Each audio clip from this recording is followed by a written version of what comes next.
अ, कि मुद्रा के क्या क्या कार्य हैं। उसमें हमारा जो फर्स्ट था वो था मीडियम ऑफ एक्सचेंज, कि मुद्रा विनिमय के कार्य करती है, और दूसरा था मनी ऑफ यूनिट वैल्यू, यानी मुद्रा मूल्य का संचय। तो ये मुद्रा के दो कार्य हैं, और अगर देखा जाए तो बेसिकली मुद्रा की जो मांग है वो इन्हीं दो कारणों की वजह से की जाती है। लेकिन समय समय पर अलग अलग स्कूल्स के अप्रोच वाले, जैसे क्लासिकल स्कूल्स वाले, केन्जियन वाले, कैम्ब्रिज, इन अलग अलग अर्थशास्त्री स्कूल्स ने अपने अपने डिमांड फॉर मनी के रीजंस और अपने अपने सिद्धांत प्रतिपादित किए हैं। ये जो चैप्टर है हमारा, इसी चैप्टर के अंदर हम डिमांड फॉर मनी में हम इन्हीं क्लासिकल, कीन्जियन आदि विचारधाराओं को पढ़ेंगे कि आखिर डिमांड फॉर मनी उनके एंगल में क्या है। देखिए, बेसिकली तो जो मुद्रा की मांग है वो कोई व्यक्ति या जो व्यापारी है वो मुद्रा को आंशिक रूप से कैश में यानी लिक्विडिटी में, और आंशिक रूप से तरल मतलब परिसंपत्तियों में रखना चाहता है। यानी वो कोई भी व्यक्ति है और व्यापारी है, मुद्रा को आंशिक रूप से नकदी में और आंशिक रूप से परिसंपत्ति में रखना चाहता है, यानी फिक्स्ड भी रखना चाहता है और वो लिक्विड फॉर्म में भी रखना चाहता है। लेकिन समय समय पर जो ये मुद्रा की मांग होती है इसमें परिवर्तन होते रहते हैं। जैसे मुद्रा की आंशिक मांग कभी बढ़ जाती है, कभी घट जाती है। इसके रीजंस हो सकते हैं, और इसके changes in demand for money, यानी मुद्रा की जो मांग है उसमें कुछ प्रकार से परिवर्तन आ सकते हैं। पहला है इनकम लेवल। इनकम लेवल का मतलब है कि अगर देखिए, जो मुद्रा होती है, मुद्रा की मांग होती है, उसका डायरेक्ट जो लिंक होता है वो इनकम से होता है। यदि अगर मुद्रा आय स्तर बढ़ जाएगा तो मुद्रा की जो मांग है वो भी अधिक होगी, अगर आय स्तर कम हो जाएगा तो मुद्रा की मांग भी कम हो जाएगी। इसी प्रकार मुद्रा की मांग में जो दूसरा प्रभाव पड़ता है वो स्थानापन्न का पड़ता है। स्थानापन्न दृष्टिकोण में ऐसे है कि जो हमारा परिसंपत्तियां यानी एसेट्स है उनके प्रति जो अट्रैक्शन है वो मुद्रा से काफ़ी रिलेट करता है। जैसे सपोज़ कीजिए कि अगर ब्याज दरें हैं यानी इंटरेस्ट रेट अगर गिर जाएंगी तो जो बॉन्ड है या ऐसे कोई भी परिसंपत्ति जिस पर हमें ब्याज प्राप्त होता है उसकी तरफ हमारा आकर्षण कम हो जाएगा।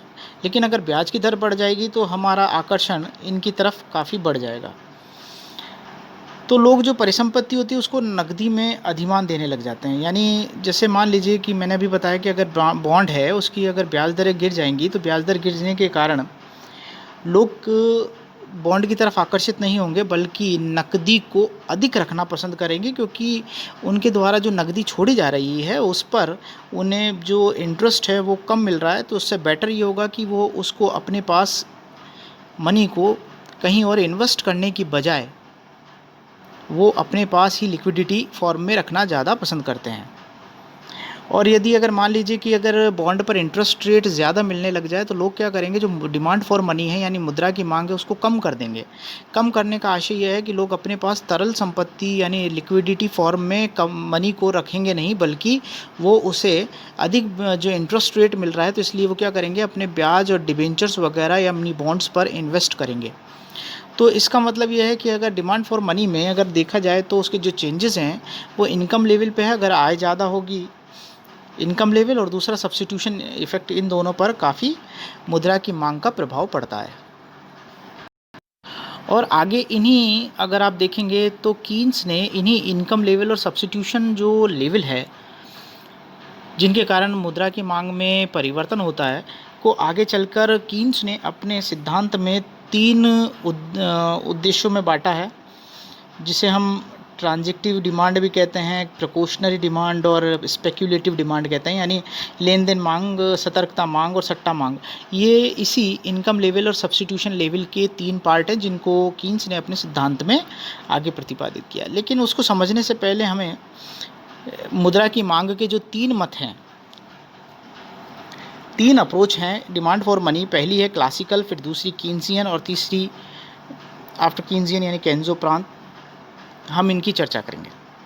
इसमें सबसे पहले हम जो चर्चा कर रहे हैं वो है क्लासिकल अप्रोच की।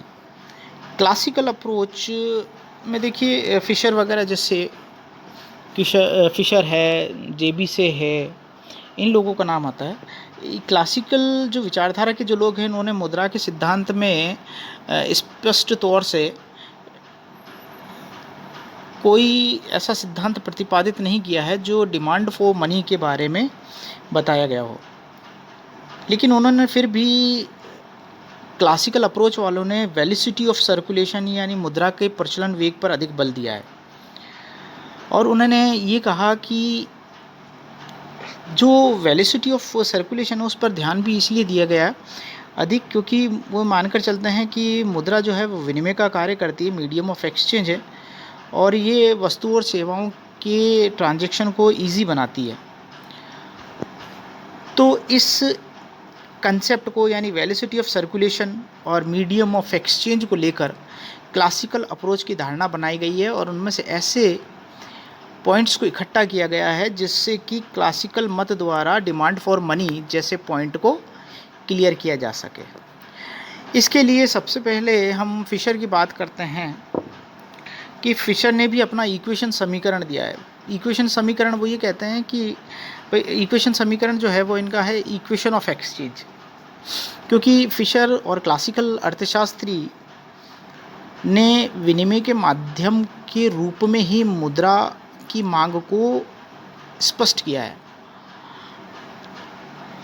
इसलिए उनका जो फॉर्मूला है वो है M V is equals to P T, यानी एम वी का मतलब हो गया total quantity of money, V velocity of circulation, P price level और T total amount of goods and service exchange for money. यानी मुद्रा एम मुद्रा की कुल मात्रा है, वी इसका चलन वेग है, पी कीमत स्तर है, तथा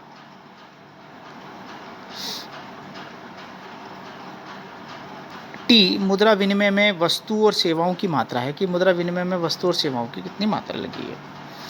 इस समीकरण में पी टी जो है वो अर्थव्यवस्था में किए गए लेन देन के मूल्य पर निर्भर करता है कि अर्थव्यवस्था में कितना लेन देन किया गया है, और एम वी मुद्रा की पूर्ति को व्यक्त करता है। आप वापस देख लें कि जो पी टी है वो मुद्रा की मांग को व्यक्त करता है कि अर्थव्यवस्था में किए गए लेन देन के मूल्य पर निर्भर करता है, और एम वी मुद्रा की पूर्ति को व्यक्त करता है। इस प्रकार यदि देखा जाए तो मुद्रा की मांग के बराबर होती है। इस प्रकार समीकरण M D is equals to P T भी बनता है। देखिए फिशर के मत को स्पष्ट करने के लिए यह है कि मुद्रा की ये जो लेन देन मांग है ये पूर्ण रोजगार आय स्तर से संबंध होती है। जैसे हमने कभी जेबीसी का नियम पढ़ा होगा, तो जेबीसी कहते हैं supply creates its own demand, यानी पूर्ति जो होती है अब वो है अपनी मांग स्वयं उत्पन्न करती है, और ये मानकर चला जाता है कि अर्थव्यवस्था में पूर्ण रोजगार है। इसी प्रकार फिशर के मत में भी मुद्रा की मांग लेन देन के स्तर का एक स्थिर अनुपात है, और इसका सीधा राष्ट्रीय आय के साथ संबंध है, यानी जो मुद्रा की जो मांग है उसका राष्ट्रीय आय से संबंध है। तो जो मुद्रा की मांग को किसी समय अर्थव्यवस्था में चल रहे व्यापार की मात्रा के साथ जोड़ा गया है, यानी किसी एक समय में जो मुद्रा अर्थव्यवस्था में जो मुद्रा व्यापार में यानी लेन देन में प्रयोग की जा रही है, तो ये मानकर चला जाता है कि उस समय विशेष में अर्थव्यवस्था में चल रहे व्यापार की मात्रा को मुद्रा की मांग के साथ जोड़ा जाता है, यानी जो व्यापार और लेन देन के लिए जो भी मुद्रा की आवश्यकता है अर्थव्यवस्था में, वही मुद्रा की मांग है। इसी प्रकार कैम्ब्रिज यूनिवर्सिटी ने भी अपना जो वहाँ के स्कूल्स हैं, विचारधारा वाले हैं, कैम्ब्रिज विचारधारा वाले, उन्होंने भी अपना मत स्पष्ट किया है, और वह कहते हैं इनका फार्मूला है M D is equals to K P Y. यहाँ एम डी मुद्रा की मांग है, जो अर्थव्यवस्था का संतुलन है, ये मानकर चला जाता है कि D is equals to S, यानी डिमांड सप्लाई के बराबर है। तो ये मानकर चला जाता है कि एम डी जो मुद्रा की मांग है वो मुद्रा की पूर्ति यानी एम एस के बराबर होगी। M D is equals to M S. यहाँ पर तो एम डी का मतलब है मुद्रा की मांग, और यही मुद्रा की मांग मुद्रा की कुल पूर्ति को भी दर्शाता है। यहाँ के का मतलब है वास्तविक मौद्रिक आय। वास्तविक मौद्रिक आय पी वाई का भाग है। के वास्तविक मौद्रिक आय यानी पी वाई जो है उस पी वाई का के भाग है जो लोग जमा में रखना चाहते हैं। यानी यहाँ इक्वेशन में जो पी वाई दिया है ये मौद्रिक आय है, और मौद्रिक आय का जो ये के लिखा है, पी वाई तो मौद्रिक आय है और जो के लिखा है वो वह भाग है जो लोग मौद्रिक आय का भाग अपने पास लिक्विडिटी फॉर्म में रखना चाहते हैं। और वो रखना इसीलिए चाहते हैं कि व्यापार व्यवहार के लिए, लेन देन के लिए वो है इस नकदी लेन देन को रखना चाहते हैं। इस प्रकार यदि हम देखेंगे तो ये क्लासिकल मत में हम फिशर और कैम्ब्रिज को पढ़ा।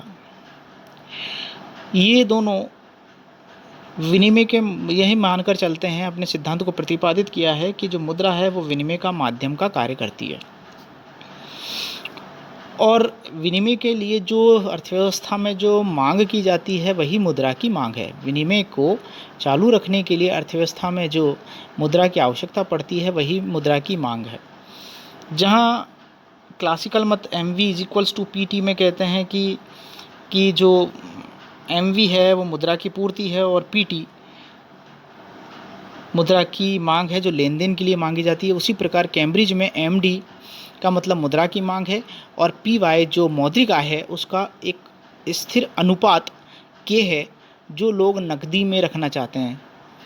ये स्थिर अनुपात जो बोला गया है ये एक वास्तविक आय का हिस्सा है जो वहाँ के निवासियों द्वारा नकदी लेन देन के लिए रखा जाता है। तो कल के चैप्टर में हम मुद्रा की जो मांग है उसमें क्लासिकल मत के पश्चात कल हम कीन्सियन को पढ़ेंगे, कीन्स के मत को। Thank you.